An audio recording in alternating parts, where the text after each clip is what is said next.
नमस्कार, स्वागत है आपका और आप देख रहे हैं अपने YouTube channel remake एडुबा।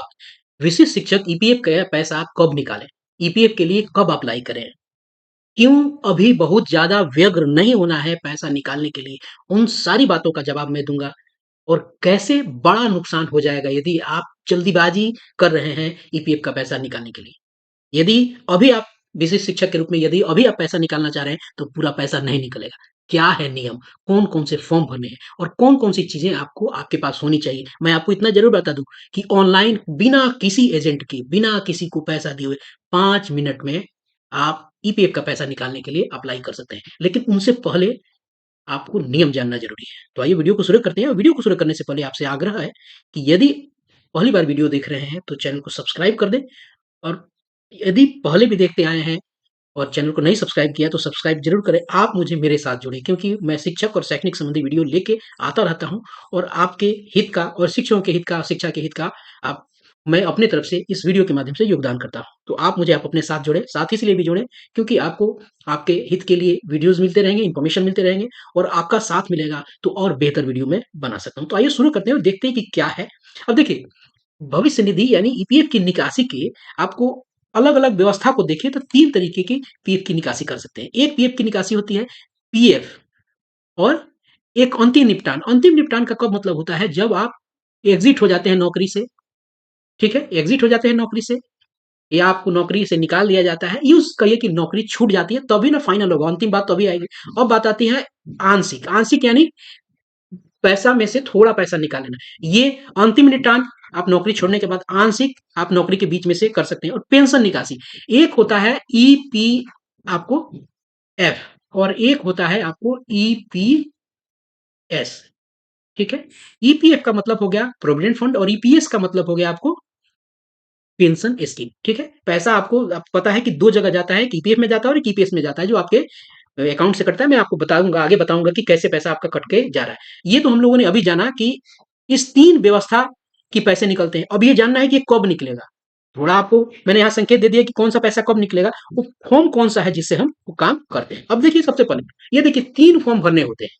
Event member को 3 फॉर्म भरने होते हैं और इस 3 फॉर्म भरने के लिए आपको समय निर्धारित है, ये कब भरा जाएगा, ये फॉर्म 19, ये फॉर्म 19 जब आप नौकरी से एग्जिट हो जाते हैं, एग्जिट माने आप नौकरी छोड़ देते हैं, तब ये भरा जाता है। ये पीएफ का पैसा पूरा निकालने के लिए, जी हाँ, पीएफ का, पेंशन का नहीं।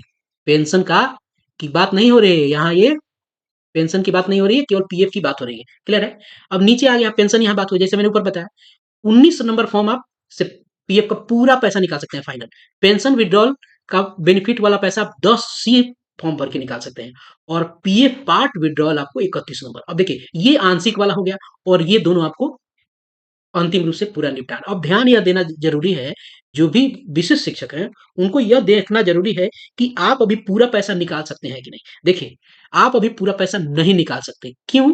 क्योंकि आपके एम्प्लॉयर ने यानी आपके डिपार्टमेंट ने अभी तक आपको एग्ज़िट नहीं किया है। यानी अभी आपको मार्क एग्ज़िट आपका हुआ नहीं है। तो ये मार्क एग्ज़िट का मतलब होता है आपको हटाया नहीं है। चूँकि एक नियोजित शिक्षक थे पहले आप, नियोजित शिक्षक थे। अब आप हो गए हैं विशिष्ट शिक्षक। विशिष्ट शिक्षक हो गए हैं तो अब आप यानी नियोजित के जॉब से आपको हटाई जाएगी। एक वो होता है, एक प्रक्रिया है बस। यानी यहाँ से इसको आपको एग्ज़िट करके यहाँ आपको विशिष्ट में एंट्री करा दिया जाए। जब यहाँ से आपको एग्ज़िट करा दिया जाएगा, तभी आप इन दोनों चीज़ों के लिए लायबल होंगे। आप विथड्रॉवल जो है, आंशिक विथड्रॉवल अब अभी कर सकते हैं, लेकिन किस कंडीशन में कर सकते हैं, हम आपको आगे बताएँगे। कितना कर सकते हैं, ये भी बताएँगे। और यदि इस कंडीशन में कुछ लोग कई सारे टिप्पणी हम मेरे पास आए कि ऑटो एग्जिट हो जाएगा, हम अपने से मार्क एग्जिट कर जाएंगे। अब देखिए बात आई यहाँ एक मार्क एग्जिट की, मार्क एग्जिट की। ये मार्क एग्जिट आखिर क्या है? ये मार्क एग्जिट आप अपने से भी अपने प्रोफाइल में जाके ये कर सकते हैं मार्क एग्जिट। लेकिन मार्क एग्जिट अभी आप नहीं करें, अपने से बाहर नहीं निकल जाए क्योंकि अभी आपका एनपीएस का पैसा भी कटना शुरू नहीं हुआ है। आपको विशिष्ट की सैलरी भी मिलनी शुरू नहीं हुई है। तो अभी ये जल्दीबाजी नहीं करनी है। तो आपको अगर बहुत ज़्यादा ज़रूरी है तो फॉर्म 31 भरें। फॉर्म 31 भर के आप पैसा निकालें। अभी जल्दीबाज़ी नहीं करें तो कब करें?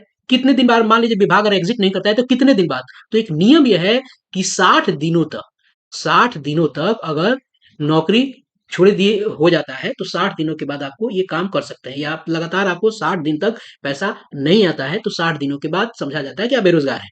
तो 60 दिनों के बाद आप मार्क एग्जिट होके निकल सकते हैं। अभी मार्क एग्जिट होइएगा तो कितना नुकसान होगा, हजारों का नुकसान होगा, जिसको मैं बताऊंगा, और वो हजारों का नुकसान क्यों होगा, किस तरीके से होगा और क्या कारण है, मैं आपको बताऊंगा। पहले आइए देखते हैं कि अगर आप यहाँ देखा जाए कि जैसे अभी फॉर्म 19 और फॉर्म 10 सी, ये अभी आप जाके अगर आप अपने ईपीएफ को पोर्टल पे देखिएगा, ईपीएफओ के पोर्टल पे जाके लॉगिन करके देखिएगा, तो इसका दोनों का ऑप्शन नहीं मिलेगा, केवल इसका ऑप्शन मिलेगा। आइए देखते हैं क्यों नहीं मिलेगा और क्या कारण है कि नहीं मिलेगा। ये आपको जानकारी के लिए मैं बता रहा हूं कि जल्दीबाजी नहीं करनी है। अब देखिए, जैसे आप लॉगिन करके विड्रॉल की स्थिति में जाइएगा, ध्यान रखिएगा कि 5 मिनट में आपके विड्रॉल का काम हो जाएगा। जब मान लीजिए कि ये इस कंडीशन में इतना सारा फॉर्म किस में खुलेगा, उसके लिए खुलेगा जो नौकरी छोड़ चुका है, एग्जिट हो चुका है, उसके लिए आपको खुलेगा फॉर्म 19 10 सी, आपको स्कीम सर्टिफिकेट 10 सी, उसके बाद फॉर्म 31। ये उनके लिए खुलेगा, तब तक उनके लिए नहीं खुलेगा जब तक आप एग्जिट नहीं हुए हैं, या मार्क एग्जिट हो चाहे डिपार्टमेंट आपको एग्जिट की, एग्जिट का मतलब बाहर करना। और यह सिर्फ यही अभी आपके लिए, जो भी विशिष्ट शिक्षक हैं, अभी यही उनके लिए खुला होगा। ये आप ध्यान रखिए, अभी मार्क खुद से मार्क एग्जिट नहीं करेंगे, उसके लिए होगा आपको हजारों का नुकसान, मैं बाद में बताने जा रहा हूं। तो यहां हम लोगों ने अभी देख लिया कि ये तीनों फॉर्म मार्क एग्जिट में होगा, और इसमें भी एक है कि 15 जी एक फॉर्म भरना पड़ता है आपको, और उसको स्कैन करके यहाँ अपलोड करना है। साधारण सा फॉर्म है, उसके लिए मैं वीडियो बना दूंगा, अभी बेचैन होना नहीं है, क्योंकि अभी बना दूंगा तो बहुत सारे लोग गलतियां करना शुरू कर देंगे। अभी आप केवल फोकस कर सकते हैं पीएफ एडवांस पे, और अभी आप जाके ईपीएफओ के लॉगिन पे देखेंगे तो आपको दिखेगा केवल यही एक फॉर्म ही दिखेगा, सिर्फ यही एक फॉर्म दिखेगा। कौन सा फॉर्म? ये फॉर्म 31। अभी सरकार का नियम हो गया है कि 1 लाख तक आप पैसा निकाल सकते हैं। इसमें अलग अलग कंडीशन होते हैं, इलनेस होते हैं, पढ़ाई उच्च योग्यता के लिए होता है, बहुत सारे कारण बताए गए हैं कि आप सेलेक्ट करके वहां आपको मोबाइल नंबर इत्यादि सब दिखेगा। जब यहाँ सेलेक्ट करके आगे आगे बढ़िएगा तो वो आपसे पूछेगा कि किस कारण से पैसा निकाल रहे हैं, कितना पैसा निकालना है। बहुत ईजी प्रोसेस है। बहुत सारे लोगों के लॉगिन पे आपको पासबुक और चेक की आपको कॉपी, ये दोनों में से किसी एक की कॉपी लगानी है। बहुत सारे लोगों को नहीं मांगा जा रहा है, कुछ लोगों को मांगा जा रहा है। और ध्यान रखिए, आप जब इसे निकालने जा रहे हैं उससे पहले आपको केवाईसी आपका हुआ होना चाहिए। केवाईसी 3 स्तर पे होता है। एक आपको आधार वाला होता है, ठीक है, आधार का होता है, एक बैंक से होता है, बैंक द्वारा होता है, और एक पैन का होता है। ये आपको 3 केवाईसी हुए पड़े होने चाहिए। ये बैंक और आधार का ज़्यादा मैंडेटरी ये हो जाएगा तो पैसा आप निकाल सकते हैं। और वो कहाँ दिखेगा? आप वो जब मैनेज में जाके देखिएगा तो यही केवाईसी वो खुलता है। खैर, ये केवाईसी की बाद में बात है। अब आके देखते हैं कि हम आगे और क्या कर सकते हैं, कैसे हमें हजारों का नुकसान होने जा रहा है यदि आप हम जल्दीबाजी कर रहे हैं। तो आइए पहले देख लेते हैं कि क्यों हजारों का होने हो जाने जा रहा है हमें नुकसान अगर जल्दीबाजी करते हैं। ठीक है, आइए सबसे पहले हमको करना क्या है कि आपको ईपीएफओ की साइट पे जाना है। ईपीएफओ के साइट पे जाइएगा, और ईपीएफओ की साइट पे जाके आपको इस सर्विस में जाना है। यहाँ क्या देखिए, यहाँ दिखा होगा सर्विस लिखा हुआ है, सर्विस पे आइए और यहाँ आपको क्लिक करना है। जैसे आप क्लिक कीजिएगा तो यहाँ दिखाएगा इंप्लॉयर और इंप्लॉई, इंप्लॉई पे क्लिक करना है। जैसे इंप्लॉई पे क्लिक कीजिएगा, नीचे यहाँ मेंबर पासबुक खुलेगा। जी हाँ, पासबुक। इसी पासबुक में सारा का सारा कहानी है, और आपको हजारों का नुकसान हो जाएगा यदि आपने इस पे ध्यान नहीं दिया है तो। आइए देखते हैं, इस पे क्लिक कीजिए। जब क्लिक कीजिएगा तो आपसे वो लॉगिन करने के लिए कहेगा। लॉगिन कीजिए, आप अपने यूएन नंबर और पासवर्ड को डालिए, कैप्चा डालिए और लॉगिन हो जाइए। जब लॉगिन हो जाइएगा तो आपका पेज खुल के आएगा, और इसमें देखिए कई सारी चीजें आपको दिखा रहा है। यहाँ आपको होम, प्रोफाइल, पासबुक, चूंकि पासबुक से भी लेना है, क्लेम इत्यादि की बात नहीं है। उस नुकसान के बारे में आपको बता रहा हूँ कि आपको कैसे नुकसान होगा। ये आपका पासबुक है। एक विशिष्ट शिक्षक के पॉइंट ऑफ व्यू में रख के देखा जाए तो 20 से कटना शुरू हुआ है, 21, 22, 23, 24, यानी चार, आपको 5 ईयर हो गए आपको करते हुए। इस ईयर में चलिए एक नजर दौड़ाते हैं जरा। एक ये मान लीजिए 2024 का, 2024 में एक नजर दौड़ाइएगा। दिसंबर तक ही आपका पैसा जाना है। अभी दिसंबर का पैसा गया नहीं है। देखिए यहाँ देखिए, मार्च, अप्रैल, मई, जून, जुलाई, ऐसे ही कीजिएगा, ये पूरा का पूरा आपको दिख जाएगा। यहाँ तो ये ठीक है। अब जब 2024 में ये आपको देखना पड़ेगा, नहीं तो आपको नुकसान हो जाएगा और इसके लिए प्रोसेस करना पड़ेगा। अब देखिए यहाँ हो गया। अब इस स्थिति में देखिए, शुरू कीजिए, मार्च से शुरू होकर ये फेब तक जाएगा। इसमें जरा देख लेते हैं क्या है। मार्च, अप्रैल, मई, जून, जुलाई, अगस्त, सितंबर, अक्टूबर, नवंबर, दिसंबर, जनवरी, फरवरी, ये सही है, इसमें कहीं कोई दिक्कत नहीं है। लेकिन जैसे आप अगर नजर दौड़ाते हैं 2022 की स्थिति में, तो वहां देखिए क्या स्थिति बन रही है। यहाँ आइए, इस 2022 पे आइए। 2022 में जरा यहाँ नजर दौड़ाइएगा। मार्च, अप्रैल, मई, जून, जुलाई, अगस्त, सितंबर, अक्टूबर, नवंबर, दिसंबर, जनवरी, यहाँ फरवरी नहीं है। अगले वाले में देखिएगा लास्ट में फरवरी रहता है, यानी फरवरी का पैसा जमा नहीं हुआ है इस एम्प्लॉयी का। यही नहीं, यहाँ तो 1 महीना है और भी पीछे चलिए देखिए, 21 में आइए।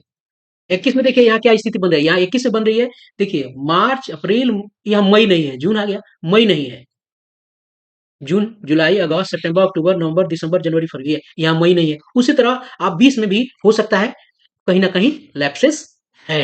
हो सकता है 20 में भी सितंबर, अक्टूबर, नवंबर, दिसंबर, जनवरी, फरवरी यहाँ पूरा है। लेकिन कई महीनों का पैसा आपके ईपीएफ में नहीं गया है। तो कम से कम आपको 1 महीने में अगर आप जल्दी करके खुद से एग्ज़िट हो जा रहे हैं, तो जल्दी के चक्कर में आपका नुकसान बड़ा हो जाएगा और 1 महीने का नुकसान अगर देखा जाए तो 1 महीने का नुकसान आपको वो होगा 3600। 1 महीने का नुकसान बनता है 3600।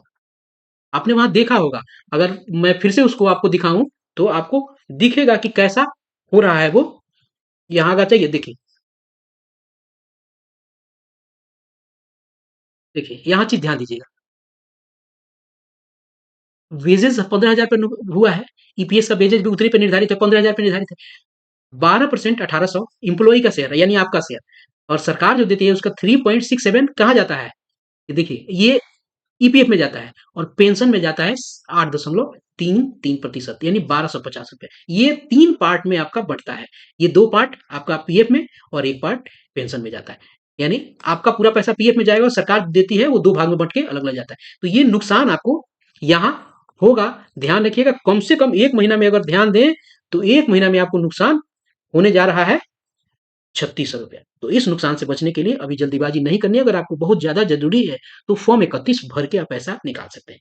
अगर आप अभी एग्जिट हो गए तो आपने अभी अपने पीएफ की पासबुक को देखा नहीं है, अगर देख लेंगे तो आपको पता चल जाएगा कि कितना आपको अभी नुकसान होने जा रहा है। तो इसी तरह मिलते हैं जल्दी ही नए कंटेंट और नए इन्फॉर्मेशन के साथ। उम्मीद है आप अपडेट हुए होंगे।